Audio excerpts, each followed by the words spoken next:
Ayo kita bawa aja ke puskesmas aja, Bu. Ayo, nanti Ibu. Pagi, Pak, Bu. Silakan. Gimana Pak, Bu? Ada yang bisa saya bantu? Ada Ibu. Ini Bu istri saya mengalami pusing. Terus tenggorokan itu seret, lemas semua.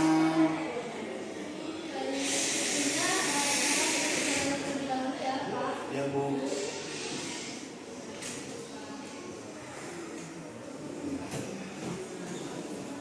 Untuk mengisi nama, kemudian alamat, dan umur.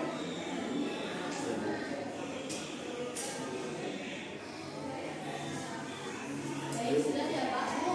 Selanjutnya silakan untuk menunggu terlebih dahulu. Fer. Atas nama Ibu Zazil boleh masuk ke dalam ruangan ya? Boleh Bu. Selamat pagi Dok. Pagi. Baik Dok.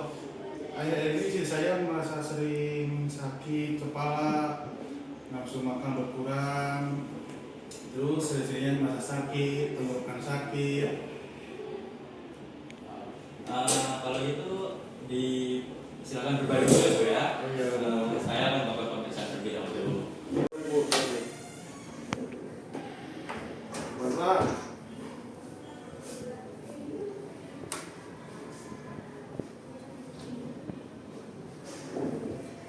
Baik Pak, Bu, setelah dilakukan pemeriksaan terdapat benjolan di sebelah kiri dan peradangan di sebagian paru. Kemungkinan ini ada TORCH. Sebelumnya Bapak Ibu apa sudah tahu itu TORCH? Baik, jadi TORCH itu adalah suatu infeksi yang disebabkan oleh pneumonia, Ebola, herpes simplex. Jadi TORCH itu suatu yang dapat menyebabkan masalah pada ibu hamil dan janin ya. Saya belum bisa memastikan apakah ini benar-benar terkena TORCH.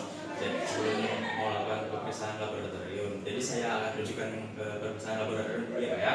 Iya baik Pak. Bu, saya dengar apakah Ibu Zazil sakit atau benar ya Bu? Iya Bu, kemarin tuh Ibu Jazil tuh sakit, terus juga puskesmas, katanya sih dirujuk ke rumah sakit. Tapi sekarang dia udah baik kok, udah beraktivitas. Sakit apa ya Bu Zazil? Kita kurang tahu ya Bu untuk penyakitnya itu. Tapi katanya tuh penyakitnya tuh lumayan ngeri Bu, bisa membahayakan buat ibu sama bayinya. Kan kami jadi takut kan, Bu, apalagi kan juga lagi hamil, takut banget loh. Apalagi sekarang saya tuh udah trimester kedua Ibu. Jadi makin takut dan was-was Ibu perasaan saya itu. Begini Ibu, nanti saya akan kasih tahu dulu suami saya ya. Baik Ibu. Terima kasih ya Bu. Makasih ya Bu. Sama-sama. Sini Pak, duduk dulu. Gimana tadi kumpul sama ibu? Iya Pak, tadi ibu-ibu bilang kalau ibu jadi itu lagi sakit dan sakitnya itu membahayakan ibu dan janinnya. Terus gimana lanjutannya? Katanya sudah membaik Pak, tapi ibu-ibu yang lain itu terkena sama penyakitnya. Kalau menurut ibu sih, apa kita koordinasikan sama pihak puskesmas ya untuk mengadakan edukasi untuk ibu-ibu hamil dan ayahnya. Ini bagus tuh. Nanti mungkin saya akan koordinasikan ya ke pihak puskesmas. Ya, selamat pagi Bapak Ibu semuanya. Selamat datang di puskesmas Desa Panibahan. Hari ini di desa puskesmas Desa Sedari ini akan ada kunjungan mengenai TORCH ya, yang akan disampaikan oleh dokter dari perawat. Ya. Jadi silakan Bapak Ibu bisa menunjukkan dulu ya. Bapak semuanya, terima kasih atas kedatangannya. Silakan Bapak Ibu bisa mendaftar apabila membutuhkan informasi lebih lanjut. Terima kasih. Terima kasih Mbak Sister. Selamat pagi Bapak Ibu. Selamat pagi Pagi, dong. Dok. Sebelumnya terima kasih sudah mau datang ya. Jadi saya akan melakukan penyuluhan tentang TORCH. Sebelumnya, Bang ada yang tahu? Belum tahu Pak. Saya jelaskan dari definisi dulu ya. Untuk TORCH adalah akronim yang digunakan untuk menggambarkan sekelompok infeksi parental yang berisiko menyebabkan morbiditas dan mortalitas pada janin. Akronim ini mencakup toxoplasmosis, odor, rubella, cytomegalovirus, dan herpes simplex. Untuk infeksi TORCH merupakan infeksi kongenital yang disebabkan oleh toxoplasma, rubella, cirrhosis, herpes, dan hepatitis. TORCH merupakan suatu kumpulan infeksi yang dapat menyebabkan berbagai masalah pada ibu dan janin. Baik, untuk selanjutnya yaitu penyebab dari penyakit TORCH. Penyebab dari penyakit TORCH adalah berbagai infeksi yang dapat membuat ibu dan janin bermasalah. Nah, untuk TORCH adalah singkatan dari 5 penyebab penyakit. Yang pertama, toxoplasmosis, yang kedua, others, yang ketiga, rubella, yang keempat, cytomegalovirus, yang kelima adalah herpes simplex virus. Nah, yang pertama yaitu toxoplasmosis adalah plasenta yang bisa hidup pada tinja kucing yang telah terinfeksi. Nah, bisa juga terdapat pada makanan dan minuman yang terkontaminasi. Nah, untuk yang kedua yaitu others. Others adalah bakteri dan virus yang dapat menyebabkan berbagai penyakit seperti hepatitis, sifilis, lalu penyakit cacar air, lalu parvovirus. Nah, untuk selanjutnya yaitu rubella. Rubella adalah adalah virus yang dapat menyebabkan penyakit sindrom rubella congenital. Nah, untuk selanjutnya yaitu penyakit cytomegalovirus. Virus yang dapat melewati barier plasenta sehingga janin bisa terinfeksi. Nah, untuk selanjutnya yaitu herpes simplex virus. Nah, herpes simplex virus itu merupakan virus yang dapat ditularkan pada bayi saat proses persalinan. Baik, untuk selanjutnya yaitu tanda dan gejala. Baik, untuk tanda dan gejala yang sering timbul pada pasien infeksi TORCH adalah demam, sakit kepala, dan kelelahan. Beberapa pasien menunjukkan tanda mononukleus like syndrome seperti demam, ruam makulopapuler yang mirip dengan kelainan kulit pada demam tifoid. Pada kasus toxoplasmosis umumnya lebih banyak menyerang ibu hamil. Nah, adapun patofisiologis Toxoplasma gondii ditularkan melalui konsumsi makanan atau air yang terkontaminasi osip dari kotoran kucing, serta melalui plasenta dari ibu ke janin. Setelah masuk ke dalam tubuh, parasit berkembang di sel epitel usus sebelum akhirnya menyerang melalui darah ke berbagai organ, termasuk otak dan plasenta. Otak diseasis, misalnya sifilis, varicella, parvovirus B19, dan listeriosis. Untuk selanjutnya, rubella virus RNA dari keluarga Togaviridae ini menyerang sel epitel, saluran pernapasan, dan penyebaran melalui daerah. Dan untuk selanjutnya ada CMV, virus DNA dari keluarga Herpesviridae. Ini menginfeksi sel epitel dan menyebar melalui peremia ke plasenta. Nah, untuk yang selanjutnya ada herpes simplex virus atau bisa juga disebut HSV1 dan HSV2. Virus ini dapat ditularkan melalui kontak langsung atau trans.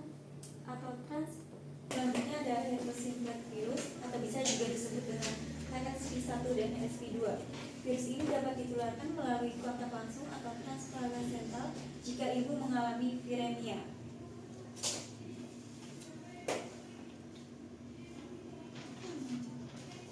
Lalu untuk selanjutnya yaitu penata-laksanaan TORCH dapat berupa obat antivirus, obat antibiotik atau obat anti parasit, tergantung jenis infeksi yang tertular. Lalu penata-laksanaan TORCH pada dewasa. Nah, pada pasien dewasa yang imunokompromis dapat diberikan obat primetanin, sulfadiazin, dan leukotriene. Lalu penata-laksanaan TORCH pada bayi baru lahir yang menunjukkan gejala infeksi TORCH dapat dilakukan pemeriksaan dan perawatan yang sesuai. Nah, untuk pemeriksaan TORCH disarankan dilakukan pada wanita yang akan menikah, sedang merencanakan kehamilan, atau ibu hamil pada tensimeter pertama. Lalu untuk vaksin TORCH dapat diberikan kepada wanita yang belum menikah atau setidaknya 2 bulan setelah merencanakan kehamilan.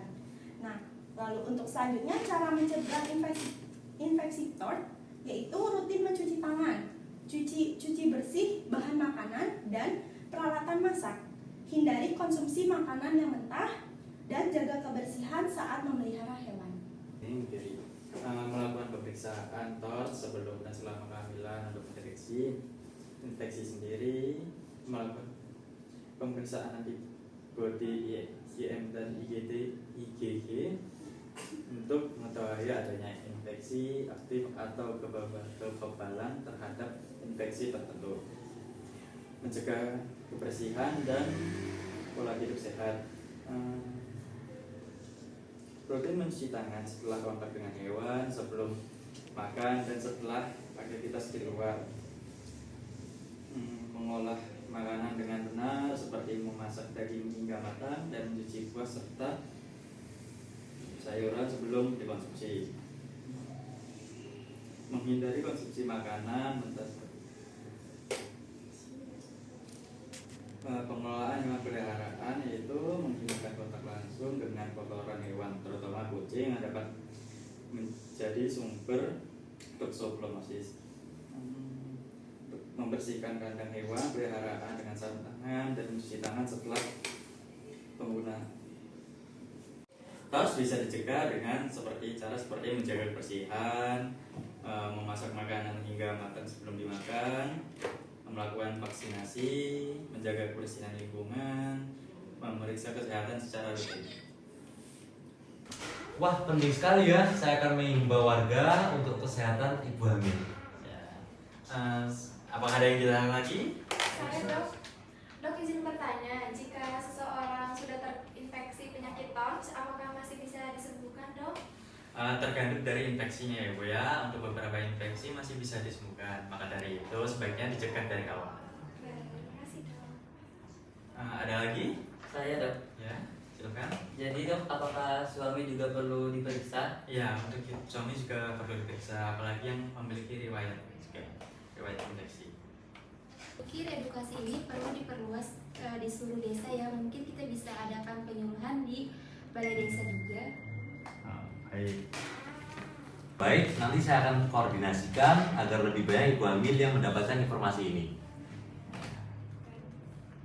Baik Bapak Ibu, untuk penyuluhannya sudah selesai. Semoga informasi tadi dapat membantu Bapak Ibu sekalian.